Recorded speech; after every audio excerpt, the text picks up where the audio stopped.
Hello friends, मेरा नाम है अमित और इस वीडियो में आपका स्वागत है। आज से हम शुरू कर रहे हैं फाइनेंशियल एजुकेशन की एक नई सीरीज बिट्स एंड बाइट्स।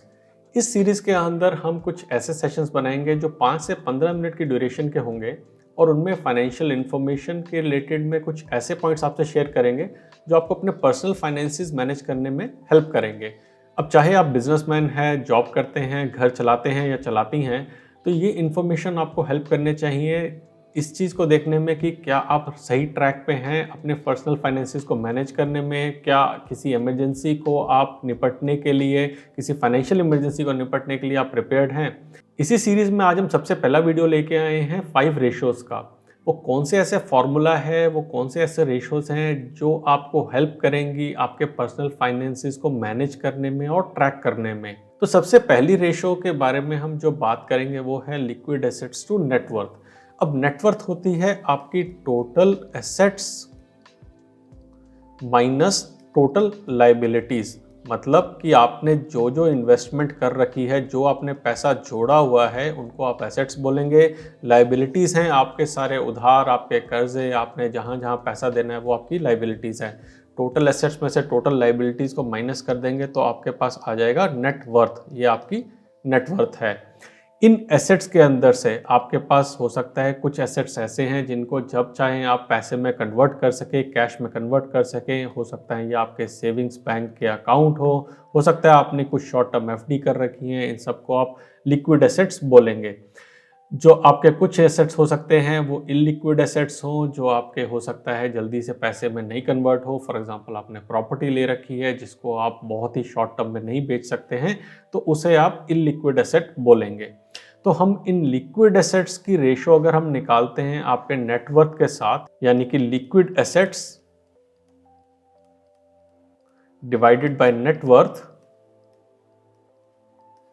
तो वो ये रेशो आती है। अब ये रेशो क्यों इंपॉर्टेंट है? ये रेशो इसलिए इंपॉर्टेंट है कि अगर आपको इमरजेंसी में पैसे की ज़रूरत पड़ती है, आपको एकदम से कहीं से पैसे चाहिए किसी पर्पज़ के लिए, हो सकता है या किसी की हॉस्पिटलाइजेशन हो गई है, हो सकता है एकदम से आपने कहीं पे गए थे और वहाँ पे आपको पैसे की ज़रूरत पड़ गई है, तो आपके पास ऐसे एसेट्स होने चाहिए जिनको आप फटाफट लिक्विडेट कर सकें।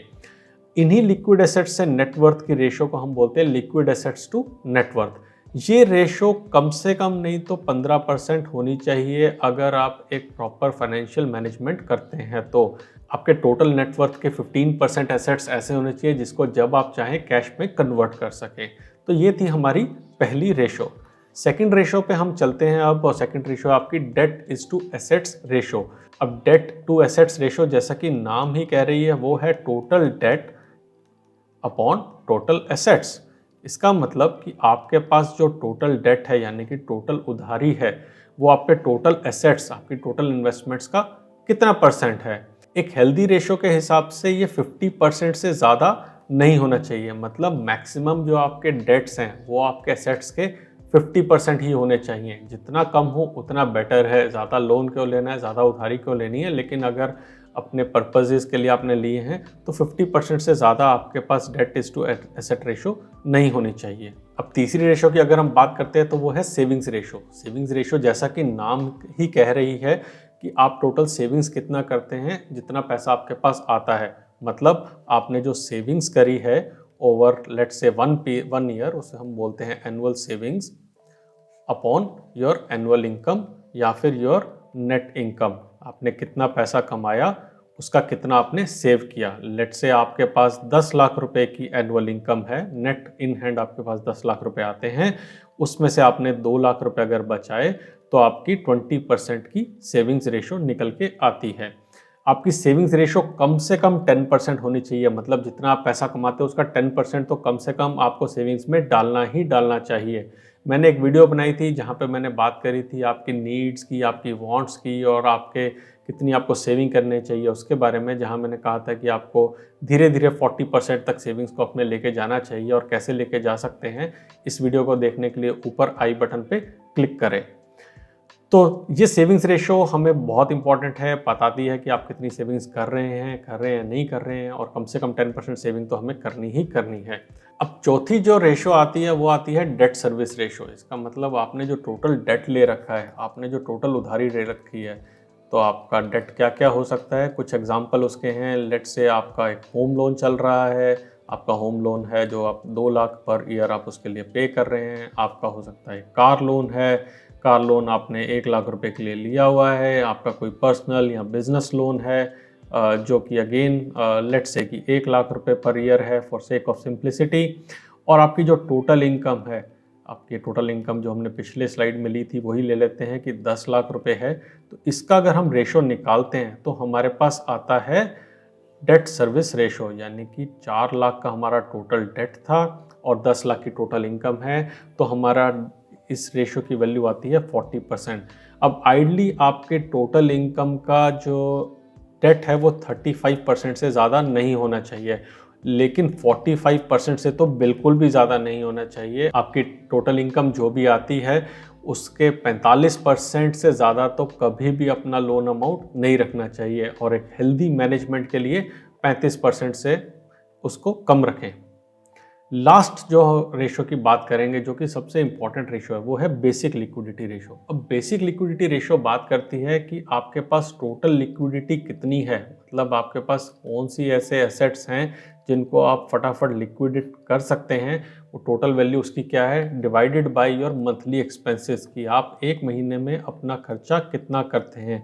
एक एग्जांपल से इसको समझने की कोशिश करते हैं कि आपके पास लेट्स से टोटल लिक्विडिटी पड़ी हुई है 5 लाख रुपए की, और अगर आपके पास मंथली एक्सपेंस आपका है 1 लाख रुपए, तो आपके पास इस रेशो की वैल्यू आएगी, तो आपके पास इस रेशो की वैल्यू आएगी 5।